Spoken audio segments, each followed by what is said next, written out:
어젯밤 MBC PD수첩에서 50억 클럽 수사 어디까지 왔나 이 문제를 집중 추적했습니다. 이번에는 탐사보도 전문 매체 뉴스타파와 협업을 했고요. 정영학 녹취록의 음성 파일까지 공개했는데요. 대장동 일타 강사 봉지욱 뉴스타파 기자 스튜디오로 모셨습니다. 안녕하세요. 네, 안녕하십니까? 네. 자, 바로 여쭤보겠습니다. 어제 뭐 많은 분들이 이미 보신 것 같아요. 저도 제 시간에는 못 보고 네. 유튜브를 통해서 전반부, 후반부 이렇게 두 편으로 나뉘어서 나온 걸 쭉 봤습니다. 도움 주신 분의 제 이름도 올라가 있더라고요. 네. 수사 자료를 추가로 그냥 녹취록뿐만 아니라 네. 경찰 수사 자료를 추가로 다 입수를 하셨어요? 그러니까 그 시즌 1에서는 전체 자료는 없었는데요. 네네, 그러니까 그러니까요. 검찰이 법원에 제출한 증거 기록 예. 전체를 다 입수했고요. 네. 근데 그 증거 기록 안에 여러 가지 뭐 이제 녹음 파일이랄지 아니면 현장 검증 사진이랄지 예를 들면 뭐 뇌물을 건넸던 당시에 그 사진, 네. 유동규에 대한 뇌물, 네. 현금 다발이 쌓이는 사진 이런 것들이 다 기록 안에 포함되어 있습니다. 아, 그렇습니까? 네. 그 뇌물, 그 현금 다발을 뭐 골판지에 뭐 몇 억을 넣어서 김용 씨한테 전달을 했는데 그거를 외투 안에다가 몇 억을 집어넣었다 뭐 이런 진술이 있어서 그렇죠. 근데 그거는 이제 김용 전 부위원장에 대한 정치 자금을 예, 줬다는 예. 거고 이제 저희가 확보한 거는 이제 대장동에 한해서 대장동에서 유동규 네. 씨한테 넘어간 그렇죠. 거. 네, 네. 아니 그 형사 기록이 상당히 많잖아요. 네. 네. 수만 쪽일 텐데 그렇죠. 박스로 몇 박스가 보통 이런 사건 같은 경우는 나오는데 그거 다 어떻게 다 보셨어요? 얼마나 그러니까 걸리셨습니까? 제가 보니까 한 3주 봤는데 예, 예. 4330쪽이더라고요. 네, 네. 뭐 근데 그렇다고 해서 거기 다 중요한 내용은 아니잖아요. 그렇죠. 뭐 예를 들면 넘길 것도 조사를 하고 필요합니다. 여러 가지 첨부한 자료들은 제끼고 해도 정밀하게 뭐 대충 좀 보도할 정도로 봤을 때는 한 3주 정도 걸렸던 것 같습니다. 자, 이번에 지난번에 오셨을 때까지는 이제 정영학 녹취록에서 찾았던 주요한 포인트들을 말씀을 해 주셨는데 이번에 그럼 새로 형사 기록에서 찾아낸 중요한 기록 어떤 게 있었나요? 그러니까 여태까지 뭐 100개짜리 퍼즐이다, 100조각짜리 퍼즐이다 하면 한 그렇죠. 50개 정도 맞췄다고 생각을 하는데요. 네. 나머지 50개를 찾았다는 그런 느낌이 들었고요. 생각보다 검찰이 수사를 많이 했구나. 많이 했어요. 네. 광범위하게 많이 했습니다. 예를 들면 50억 클럽이나 네. 검찰 수사 무마, 뭐 이렇게 법조인들이 무마해준 네. 이런 것들도 수사가 어느 정도 돼 있더라고요. 그리고 남욱 변호사의 첫 조사 때부터 네. 언론인에 대해서 뭐 금품을 뭐 3억을 줬다. 네네. 이런 진술이 이미 다 나와 있었더라고요. 아, 그래요? 네. 근데 특정한 시기에 갑자기 언론인 얘기가 그렇죠. 나왔고 제일 궁금한 건 이제 변호사로서 제일 궁금한 건 그렇게 수사를 많이 했는데 제대로 50억 클럽 수사가 제대로 안 이루어졌다든지 또는 부산저축은행과 관련된 수사가 이루어지지 않은 거는 일부러 그냥 문전 처리 미숙 즉 실력의 부족이냐 아니면은 고의적 헛발질이냐 이게 제일 궁금하네요. 그렇게 수사를 많이 그러니까 했다는데. 예를 들면 이런 거죠. 뭐 어떤 법조인에 대해서 그분이 수사를 이렇게 막아줬습니다라고 얘기가 나왔는데, 네. 그러면 어느 정도 묻다가 끝나요, 그냥. 그냥 네, 그게 문제인 거죠. 더 파고들어서 그게 문제라고 생각해서. 근데 그때 당시에 대장동 수사는 분명히 지금 한동훈 장관이 얘기하는 지역 토착 비리 여기에 그때도 아마 초점이 맞춰져 있던 게 아닌가. 네. 다만 뭐 윤석열 그때 당시 대선 후보 뭐 부친 집 관련 이런 네네. 질문들은 있긴 있었어요. 아, 있어요. 그리고 뭐 예를 들면 대장동 자금책에게 커피 타준 사람이 윤석열 주인 검사냐. 아니면 네. 근데 아닙니다 하고 그냥 끝나는 거죠. 그럼 그때 네. 담당 그 검사가 박상길 검사인가요? 박길배. 박길배 네. 검사? 그럼 그분이 타주셨나? 뭐 이거 저도 당장 궁금한데 그런 거 왜 안 물어봤는지 모르겠네. 네. 일단 50개 과거 정영학 파일이 50개의 퍼즐이었다면 나머지 50개의 퍼즐을 찾았다. 그럼 이걸 가지고 네. 전모를 어떻게 파악을 하셨는지 그 퍼즐 100개짜리 퍼즐 100개 피스를 다 찾았는데 어제 그럼 보신 분들도 많겠지만 어제 방송된 내용의 핵심을 좀 요약해 주시고 그 이후에 또 추가 방송 계획이 있으실 것 같은데 네. 추가로 취재 내지는 방송할 것 이렇게 두 가지를 좀 나눠서 말씀을 좀 해주시죠. 그러니까 어제 같은 내용은 사실 뭐 저희가 취재하거나 했거나 네. 할 거에 한 절반도 안 나간 거고요.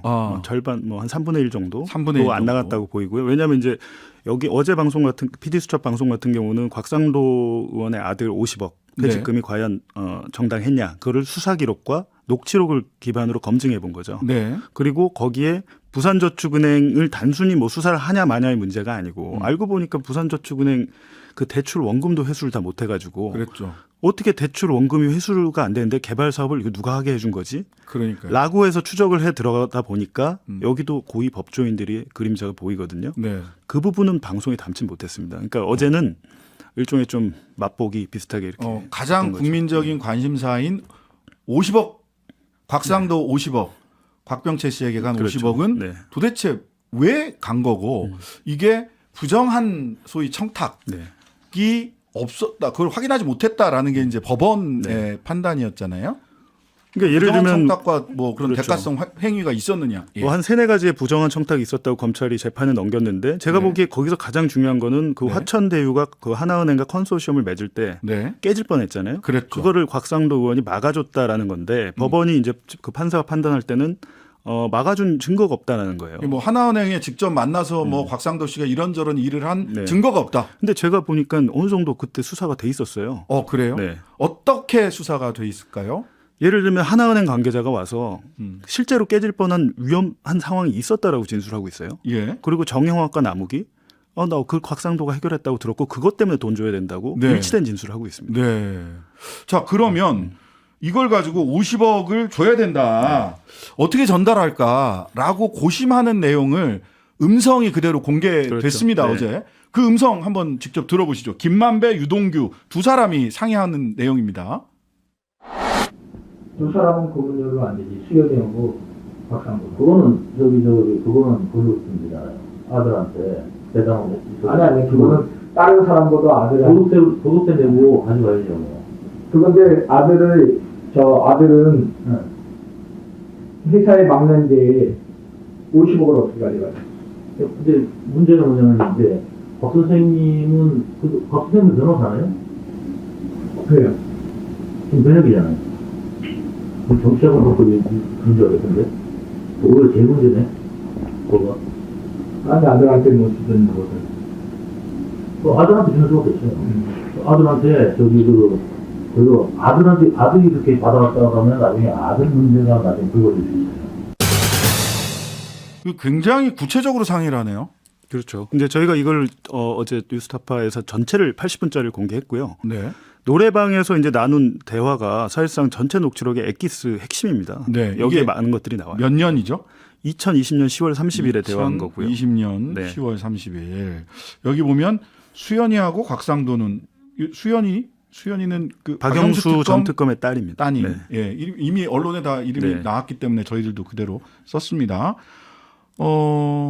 그래서 지금 곽 선생님도 변호사 아니에요? 국회의원이다. 지금 현역이라서 돈을 직접 주면 정치자금법에도 걸릴 수 있다. 그러니까 결국 곽병채 씨에게 돈을 주는 수밖에 없다라고 유동규 씨하고 김만배 씨하고 상의를. 그러니까 유동규 본부장의 예언이 다 맞았습니다. 지금 예. 정치자금으로 문제가 될 거라고 했는데 정치자금으로 유죄가 나왔잖아요. 예, 그건 뭐 5천만 원. 네. 그리고 요 다른 부분에서는 이거 불꽃이 한번 튀면 막을 수가 없을 거다라는 유동규의 발언이 있었는데 실제로 좀 그런 상황이 된 것 같습니다. 근데 이렇게 구체적으로 얘기를 했는데 법원에서는 이게 김만배 씨도 이거는 그냥 허언이다. 내가 네. 공통경비를 남욱 정영학 등에게 더 많이 받아내기 위해서 허언이다 이렇게 얘기를 했는데 근데 곽상도 씨 아들한테 50억이 갔잖아요. 이걸 근데 허언이라고 네. 할 수 있나요? 그 부분이 뭐가 문제냐면 판사는 공통비용이 얘기가 나온 게 2019년이에요. 네. 수익이 2019년부터 그 발생을 그때부터 했기 때문에. 났죠. 근데 저희가 남욱 정영학 그 진술 조서를 보니까 공통비 얘기는 곽상도와 박영수에 대한 그 50억 얘기는 2017년부터 있었다고 일치된 진술을 하고 있습니다. 네.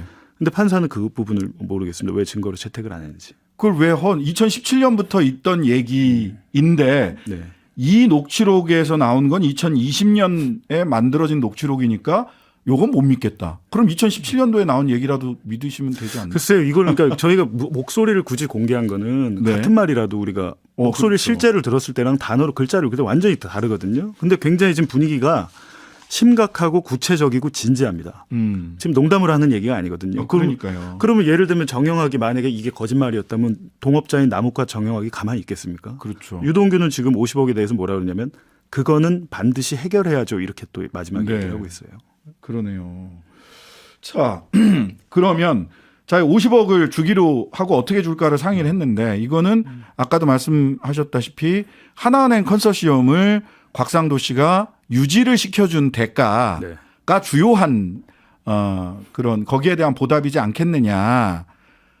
라는 건데, 근데 여기에 곽상도 씨가 직접 움직인 것 말고 또 네. 청와대를 통해서 다른 또 인맥이 동원됐다라는 게 김만배 씨 입을 통해서 나온 부분도 어제 공개를 하셨죠. 네, 저희가 이제 김만배 육성 파일을 공개했는데요. 거기서 이제 최순실, 이름 바꿔서 최서원 씨인데 최순실 씨가 이걸 도와줬다라고 이거는 무덤까지 갖고 가야 될 비밀이다 이렇게 얘기를 하고 있어요. 물론 예. 이 말을 했다고 해서 저희가 보도 사실상 이게 굉장히 뉴스타파에서 이 녹취 파일을 오래전에 확보를 했지만 지금 보도를 한 거는 네. 여러 가지가 저희가 좀 확인을 해봤습니다. 일단 수사 기록상에 최순실이 언급이 되는 부분이 있어요. 아, 있어요? 예. 김만배는 물론 내가 허언으로 했다라고 얘기를 하지만 또 허언입니까? 예. 예. 최순실을 통해서 하나은행 관련 위험을 막았다는 그 진술이 있고 다만 허언으로 한 거다 이거고 그리고 네. 한 가지 더 그리고 저 육성 파일에 보면 최순실 입국 2016년 10월 30일에 최순실 입국 네, 단독 네. 기사를 우리가 썼지 당연히 제가 찾아봤더니 김만배 기자가 쓴 기사는 아니고 다른 기자 이름이에요. 제가 네. 그래서 물어봤습니다. 전화해서 이거 당신이 취재한 겁니까? 아닙니다. 만배영이 알려준 겁니다. 그때 당시 모든 언론은 사실 그 머니투데이에서 이 기사가 나왔을 때 의아했거든요. 예. 근데 이제 네. 기사가 나온 시점이 네. 최서원 씨에게 하루 정도 검찰에 가서 수사받을 그렇죠. 수 있는 기간을 확보해 줄 수 있도록 그 기사 출고 시점을 그렇죠. 조정을 해줬죠. 나오거든요. 우리가 기사를 딱 띄우면 기자들은 인천공항으로 다 몰려갈 거야. 예. 그럼 유유히 빠져나오면 돼. 먼저 들어와서. 예, 자기가 그 조언을 해줬다는 거죠. 예. 최서원 씨가 먼저 들어온 이후에 네. 인천공항으로 들어온다라는 기사가 나가면 기자들은 최서원 씨 집이 아니라 집이나 숙소로 되는 게 아니라 이제 인천공항으로 인천공항으로 달려가는 가니까 하루 동안 있다가 그때도 얘기가 됐던 게 뭐냐면 왜 입국 즉시 체포를 안 검찰들이 체포를 안 했냐. 그 얘기도 해요. 아, 그래요? 예. 그거 내가 해준 거야. 하루 쉬고 내일 조사받으면 돼. 아. 그리고 실제 하루 쉬고 다음날 중앙지검 출석했지 않습니까? 그러니까 허언이라고 이야기하는 부분들이 실제로 현실에서 이루어져요. 50억이 곽병채 씨한테 갔고, 근데 법원에서는 그걸 허언이라고 하고, 최서원 씨 관련해서도 그렇고, 야, 이 참. 자, 그 다음에 부산저축은행 관련된 말씀도 그 보도도 쭉 네. 이어졌습니다. 부산저축은행 관련된 이야기 어떻게 보도가 나갔는지 좀 그러니까 정리해 주시죠. 뉴스타파가 이제 다음 주부터 더욱 더 집중적으로 할 부분인데요. 네, 부산저축은행 관련 같은 경우는 지금 이 종잣돈이었잖아요. 1,805억 원이. 네. 근데 지금 이 원금 회수를 다 안 한 상태에서 개발을 해줬는데 네, 그렇다면 이제 남욱이나 뭐 대장동 업자들이 이 돈을 갚은 줄 알았는데 안 갚았어요. 예, 이게 지금 저희가 예보에 확인해 보니까 2,731억 원이 이자가 원금이 한 380억 정도 되고 연체돼 예. 있습니다. 예. 그래갖고 이제 저희가 이 부분 그럼 누가 어떻게 이게 가능했지 했는데 녹취록에 관련 부분이 나오고요. 예보가 이 돈을 제대로 회수하지 못하게 도와준 분들이 계십니다. 지금 네. 저희가 진술과 녹취록을 종합했을 때 그 부분에 네. 대해서 저희가 앞으로 계속 추적을 해서 밝히려고 합니다. 그분들이 뭐 흔히 50억 클럽에서 언급됐던 뭐 김수남 뭐 이런 분 플러스 등- 알파가 더 계십니다. 아, 더 있어요? 네, 그리고 여기 다 안 밝혀 주시네. 그 화천대유의 고문, 자문 우리가 알려졌던 곳보다 되게 많습니다. 저희가 전체 명단도 다 입수했고요. 여기 연예인도 있더라고요. 아, 그래요? 유명한 가수도 있고 뭐 네. 아, 연예인, 언론인, 네. 법률가. 그렇죠. 예. 그러니까 정영학 이게 지역 토착 비리냐 이 대장동이 뭐 물론 그런 성격도 있습니다만 정영학 회계사 같은 경우는 이 사건을 어제 보도를 보니까 이 사건을 김만배가 검찰 권력을 동원해서 대장동의 사업권을 뺏어간 사건이다. 그렇게 이렇게 했죠. 성격 규정을 하고 있더라고요. 딱 그렇게 한 문장으로 정의를 한 거예요. 예. 부산저축은행 그 사건으로 그 개입이 돼서 시작을 해서 나중에 우리 걸 빼앗아 갔다라는 그 의미가 뭐냐면 네. 김만배는 대장동 로비스트로 2012년에 들어갔지만 3년 후인 2015년에 지분 49%를 가져요. 네. 모든 사업을 주도하고 나머지를 다 팽식해 버립니다. 네. 그런 의미죠. 네. 근데 그게 어떻게 가능했냐? 또 다음 내용이 뭐냐면 검찰 인맥들. 실질적으로 자기가 2015년에 최재경, 박영수 다 소개를 받고 골프도 같이 치고 예. 김만배로부터 최재경이 너 사건 도와줬어 이렇게 얘기를 들었다는 거예요. 예. 그러니까 최재경, 박영수 이런 분들이 특수통의 뭐 아버지 그렇죠. 격이고 그다음에 그 아래에 이제 윤석열 그리고 그 밑으로 뭐 한동훈, 이원석 이런 분들이 이제 특수통에 이렇게 쭉 계보를 이어가는 분들인데 어제 보도 보니까 김만배 씨가 이게 검찰 권력을 이용해서 사업권을 김만배가 가져간 거다라고 정영학 씨가 생각을 하는 그렇게 규정을 한 이유가 여러 곳에서 좀 드러나던데 네. 김만배 씨가 김순환 전 검찰총장을 만나서 대장동 비리 수사 대책을 논의했다. 이런 얘기도 나오더라고요. 그 김수남 전 총장 같은 경우는 녹취록에도 곳곳에 나오고요. 예. 여러 가지 개발 사업에 좀 관여를 하신 것 같아요. 네. 오늘 뭐 수남형 뭐 만나러 가 뭐 이런 얘기도 하지만 네. 실질적으로 고급 빌라 사업을 하려고 했는데 여기에 좀 뭐 관여를 하신 것 같고 굉장히 친했던 것 같습니다. 네.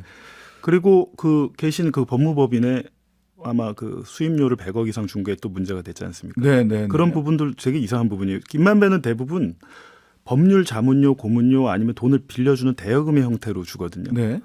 엄격하게 한번 따져봐야겠죠. 네. 그게 대여금이냐 아니면은 실제로 뇌물 네. 내지는 알선수재의 돈이냐라고 네. 하는 것은 따져봐야 될 것 같고요.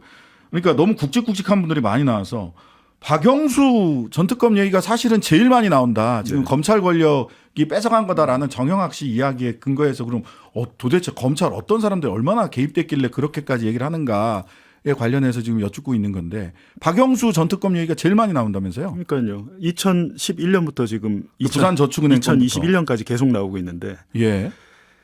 2014년에 대장동 업자들이 사업 준비를 한 곳이 바로 박영수 그 전 특검이 운영하던 법무법인에서 사업 준비를 했고요. 네. 애초에 그 자산관리회사의 사장도 그 대표도 그 박영수 쪽에서 추천을 한 사람을 하려고 했습니다. 그러니까 네. 제가 볼 때는 모든 고비고비마다 박영수 전 특검의 그림자가 보여요. 아. 그리고 녹취록에 보면 박영수 전 특검의 돈이 분양업자 이기성 친척, 네, 친척이죠. 인척이죠, 인척. 예. 거기를 통해서 준. 이기성 씨한테 한 100억 정도를 김만배 그쪽에서 대장동 일당이 좀 전달을 지금 하죠. 정확히 확인된 거는 259억입니다. 259억입니까? 최초에 저는 100억으로 알고 있었는데. 그러니까 이런 것도 사실상 언론이 취재에 한계 있기 때문에 근데 259억 갔다가 예. 100억은 또 다른 데로 배달이 됐고 예. 나머지 그럼 159억이 어디 갔는지는 사실 그 수사해 보면 금방 찾는 거 아닙니까? 아, 돈이 흘러가는 거는 찾기가 생각보다 쉽습니다. 근데 지난번에도 정영학 녹취록에서도 이재명이라는 얘기는 한 번도 안 네. 나왔다라는 이야기를 하셨는데 지금 나머지 50개 피스를 좀 다시 조립을 네. 해보셨잖아요. 이재명은 이 사건과 어떻게 관계되어 있는 것으로 보이나요? 그러니까 그런 뭐 이재명 대표가 그 당시에 관여를 하고 특혜를 주고 한 지금 검찰의 입장은 사실상 한 몸이었다는 거잖아요. 예, 그렇죠. 유동규, 근데 지금 정영학과 4만 페이지를 한 봤는데 그게 없어요. 없어요. 그리고 이게 갑자기 이분들이 몇 분 뭐 남욱 유동규가 그 말을 바꿨기 때문에 그게 맞다라고 하기에는 4만 페이지의 금 수사 기록을 어떻게 그 재판 가서 반박할 수 있을까요? 네. 알겠습니다. 검찰 게이트다, 지역 토착 비리다, 이재명이 중심인 이 두 가지 의견이 지금 엇갈리고 있다. 봉지욱 기자의 판단은 잘 들어봤습니다. 오늘 말씀 여기까지 듣겠습니다. 지금까지 봉지욱 뉴스타파 기자와 함께했습니다. 감사합니다. 고맙습니다.